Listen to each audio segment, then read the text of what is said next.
Assalamualaikum warahmatullahi wabarakatuh.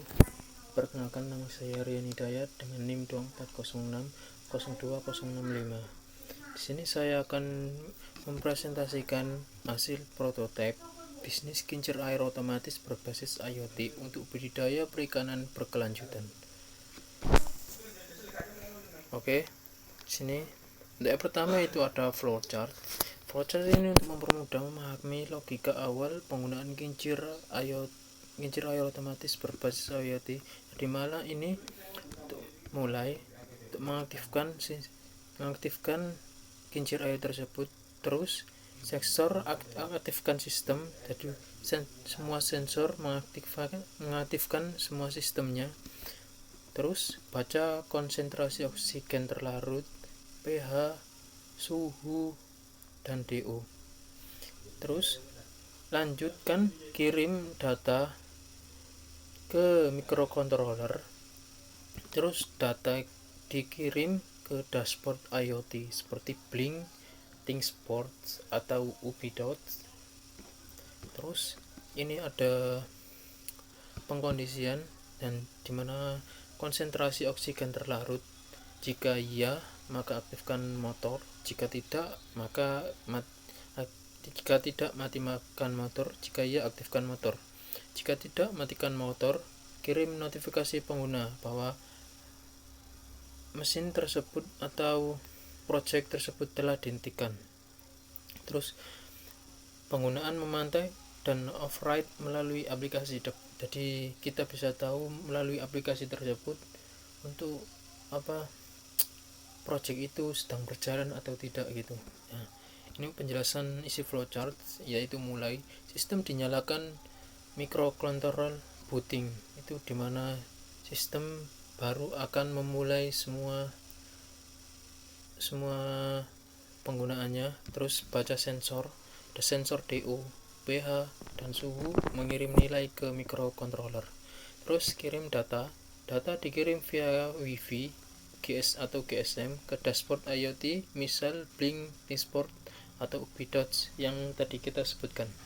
Terus membandingkan DO, jika DO kurang dari ambang batas aman. Terus kelima, hidup atau mematikan motor.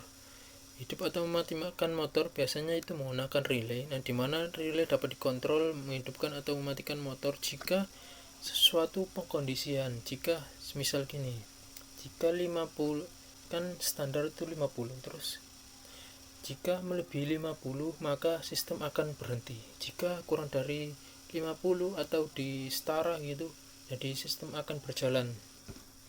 Terus kirim notifikasi pesan atau alert jika nilai sensor di luar batas aman seperti DO kritis atau sensornya error gitu.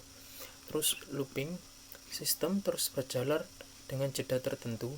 Nah, setelah penggunaan tersebut, sistem akan terus berjalan dari awal sampai akhir gitu. Terus ini ada use case diagram.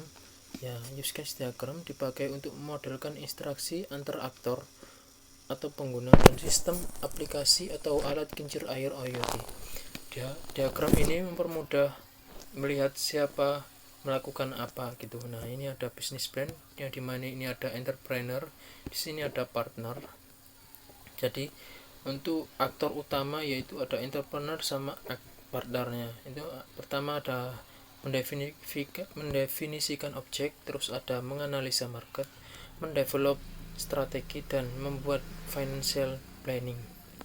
Terus ini ada aktor utama yaitu entrepreneur, itu orang yang memulai usaha, terus berperan langsung ke dalam semua langkah yang ada di sini. Terus ada partner atau mitra rekan bisnis, itu bisa saja sangat membantu gitu dalam pengembangan suatu proyek atau project gitu. Terus ikut berkolaborasi dalam semua langkah. Ini ada use case utama yaitu memantau kualitas air. Dashboard menampilkan DO, pH, suhu secara real time. Terus kedua, kendali jarak jauh, itu menghidupkan atau matikan motor kincir via aplikasi. Terus mode otomatis atau manual, sistem otomatis aktif saat DO rendah atau manual oleh pengguna. bisa diaktifkan secara otomatis atau manual sebagai pengguna gitu. Terus kirim notifikasi, aplikasi kirim notifikasi kalau ambang batas air tidak aman, jadi batas airnya sensornya itu melebihi gitu, jadi pengguna itu bisa tahu. Jadi semisal kalau DO melebihi batas, jadi pengguna matikan sensor DO terus, atau menampilkan suhu, jadi pengguna itu bisa antisipasi agar pH terus DO terus suhu itu tidak bisa melebihi gitu. Terus kalibrasi sensor, teknisi melakukan kalibrasi rutin via aplikasi atau alat. Jadi semua aplikasi atau komponen-komponen itu setiap mau dinyalakan itu harus dicek dulu, jadi untuk mengantisipasi agar tidak terjadi hal-hal yang tidak diinginkan. Terus untuk perawatan sistem, teknisi memberikan dan mengecek fisik kincir, dicek terus menerus gitu. Terus lihat riwayat data, semua aktor bisa melihat data historis atau kualitas air. Jadi historis data itu sangat penting sih. Jadi semisal pagi ini itu data suhu pH menunjukkan angka segini, terus sensor DE menunjukkan segini, jadi nanti kalau di siang hari itu kita bisa membandingkan, dari semisal kecil gitu terus siangnya besar, nah itu bisa kita cek apa ada perubahan di situ. Terus ini ada use case business plan, terus yang ini tadi mendefinisikan objektif, itu menentukan tujuan bisnis, contoh target pasar atau misi. Terus biasanya langkah awal perencanaan. Terus kedua menganalisa market, itu kayak melakukan riset pasar, kompetitornya itu perlawanan bisnisnya siapa aja, terus trennya itu bagaimana, tren yang sangat dibutuhkan saat ini itu gimana, terus mendapatkan data untuk strategi. Nah untuk data strategi ini sangat penting ya, dimana untuk perkembangan bisnis tersebut, jadi kita harus selalu meriset data. Nah untuk melihat apa saja yang dibutuhkan oleh pasar saat ini, kayak seperti petani apa yang saja yang dibutuhkan, jadi kita bisa melihat keuntungan, bukan keuntungan sih, melihat kekurangan, dan kita bisa membuat kekurangan itu menjadi kelebihan. Nah gitu, seperti itu sih. Terus mendevelop strategi, itu menyusun cara mencapai tujuan, terus termasuk model bisnis, marketing atau distribusi. Terus ini untuk membuat create financial planning, membuat proyek pendapatan, biaya atau modal. Jadi kita bisa tahu pengguna ya, semisal pengguna bisa tahu untuk mendapatkan proyek ini berapa, terus biayanya berapa, modalnya berapa. Jadi untuk merancang jadi bisa tahu pengguna itu dalam beberapa tahun proyek ini berjalan berapa tahun, terus modalnya segini. Jadi kita bisa lihat keuntungan itu marginnya berapa, dari margin awal sampai margin sekarang, keuntungan jadi BPE itu di produknya berapa, jadi kita bisa tahu. Dan ini merancang arus kas dan kebutuhan investasi tersebut, jadi investasinya itu dalam bisnisnya, jadi untuk mengupgrade terus lah gitu. Terus ini ada interface adalah program yang memungkinkan pengguna untuk berinteraksi dengan perangkatnya secara langsung atau melalui jaringan. Untuk penggunaan interface dalam proyek ini sangat dianjurkan karena membantu sekali dalam penggunaan itu, yang dimana banyak menggunakan diagram. Nah ini saya aslinya menemukan lebih sih dari ini. Ada DHT, motor listrik, motor servo, microcontroller, terus relay juga, switch, button gitu, banyak sih. Tapi di sini saya akan menjelaskan sedikit aja, yaitu pertama ini ada komponen utama, yaitu ada ESP32. Ini microcontroller utama yang menjalankan seluruh program. Nah perbedaan ESP32 dan Arduino itu dimana ESP32 itu include di dalamnya itu ada WiFi, jadi dimana kita bisa menyambungkan antar WiFi gitu, jadi ya antar WiFi gitu. Terus ini DHT22 digunakan membaca kelembapan udara, itu kayak tadi membaca suhu gitu. Terus ini output kelembapan digunakan sebagai logika atau buka. Terus ini ada interface-nya. Nah, interface-nya ini saya menggunakan Blink, yang dimana Blink itu sangat memudahkan kita untuk membuat diagram, banyak sekali lah menggunakan Blink ini. Juga bisa menggunakan ThinkSport gitu, menggunakan UV Dots itu. Nah, oke. Jadi penjelasan saya sampai di situ ya. Assalamualaikum warahmatullahi wabarakatuh. Oke, di sini saya akan mengimplementasikan dengan Workway, di mana saya menggunakan ESP32 dan DHT22. Ini untuk pertama, yaitu mendefinisikan ini yang akan nanti kita gunakan untuk menyambungkan Workway dengan Blink Console yang bisa kita akses secara real time di handphone. Pertama ada mendefinisikan Blink Print Serial. Ini untuk include wifi.h, di mana ESP32 sudah memiliki include wifi, jadi kita tidak butuh menambahkan komponen lain. Untuk wifi client juga include wifi client. Ini Blink Simple ESP32 milik ESP sendiri.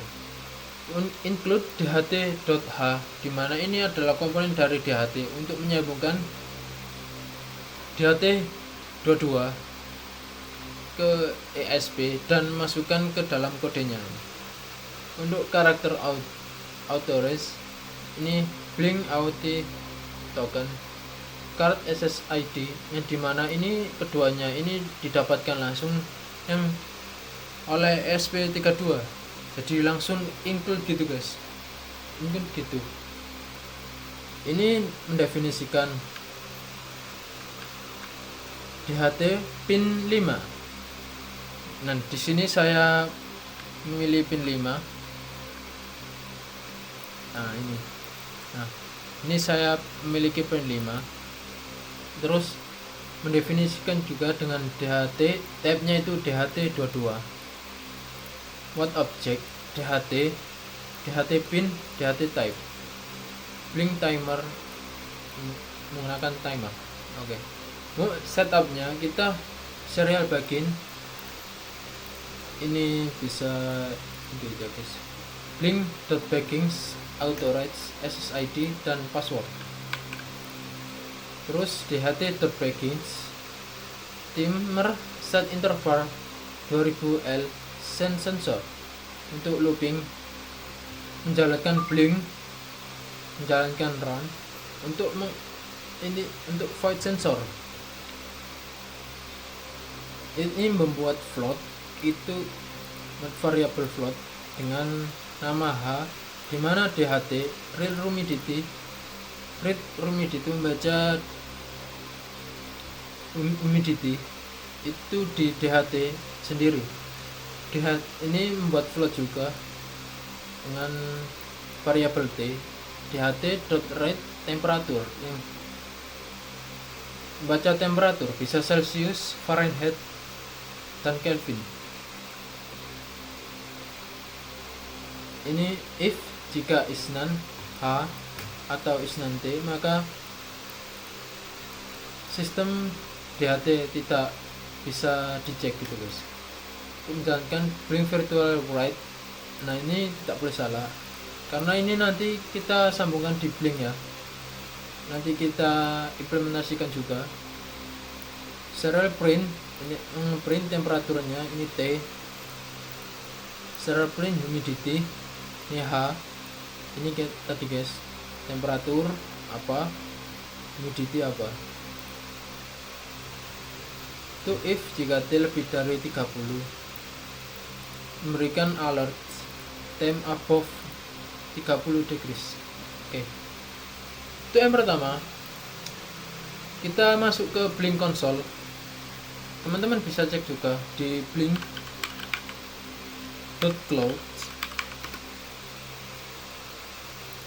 Bentar. Blink dot cloud ini. Nah, itu teman-teman juga bisa login, dimana jika tidak punya akun masih bisa login gitu guys. Nah, di sini saya akan membuat template baru, dimana saya akan menamai ESP32 SP32 DHT22 yang ini bisa project. Oke, sini hardware-nya benar, yaitu ESP dengan connection type bisa GSM, ini satelit bisa juga, Ethernet bisa. Sini saya memilih WiFi. Nah, sini pertama kita stream, kita pilih virtual pin, kita bisa ganti ini suhu gitu guys. Kita ganti ini suhu, pinnya kita bisa pilih teman-teman. Jadi ini saya pilih V0. Ini data type nya biasanya suhu itu menggunakan double guys. Ini kita bisa ganti Celsius. Bentar, sel. Nah, sini muncul minimalnya 0 dan maxnya kita pakai 100. Kita create teman-teman. Nah, terus kita buat lagi untuk yang humidity atau kelembapan. Kita ketik juga kelembapan. Pinnya ini ada V1. Mengapa V0 tidak bisa digunakan? Karena V0 tadi sudah digunakan untuk suhu tadi. Data type-nya itu kita pakai integer. Unitnya kita pakai persen. Bentar. Sini percentage tuh. Masnya kita pakai juga 100. Kita create. Terus kita web dashboard ini bisa kita pakai ini gag. Kita pakai gag aja. Nah, pakai gag kita dua, yang tadi ada suhu dan kelembaban. Kita masuk ke setting, kita pilih data stream untuk ini, yaitu saya pakai suhu. Nah, sini biasa suhu itu berwarna biru ya guys, kita ubah jadi warna biru. Terus itu kita save.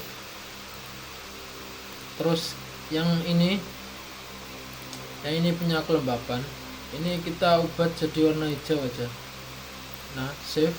Oke. Terus kita save. Terus kita masuk ke sini, kita ambil template dimana ini ESP32DHT22 project, sama seperti ini tadi. Ini kita masuk ke device, klik new device, from template kita ambil ESP32 project, kita create. Nah, di sini ada muncul ini guys ya. Di sini ada muncul ini teman-teman, define blank template ID, yang dimana ini tadi.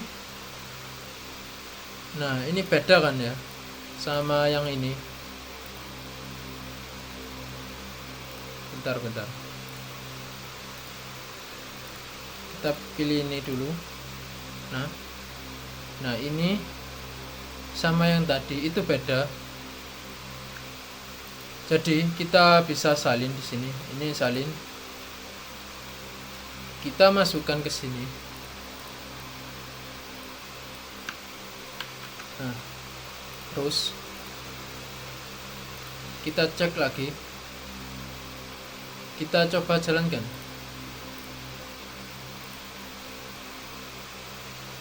kita nunggu ya guys. Sini pastinya agak lama sih, agak lama juga, jadi kita harus stay menunggu. Nah, jika sudah selesai maka akan muncul seperti ini. Nah, connecting to wifi. Nah, temperatur 24, humidity 40 ya. Gimana kita bisa mengganti di sini? Kita cek dulu di sini. Nah, ini 24 ya. Ini 40. Benar ya? Kita coba. Nah, 24 kita ganti 42, terus humidity-nya kita naikkan sedikit 56. Nah, sini akan berubah ya. Karena ini sudah tersambung gitu dengan Walkway untuk pengimplementasiannya. Nah, kita juga bisa ubah gitu. Nah, 13 kita pakai ini 28. Bentar, ini masih menunggu. Nah, ini udah bisa ya guys, benar-benar sudah bisa menyambung gitu dengan Walkway dengan Blink konsol ini. Oke, itu dulu dari saya. Terima kasih. Assalamualaikum warahmatullahi wabarakatuh.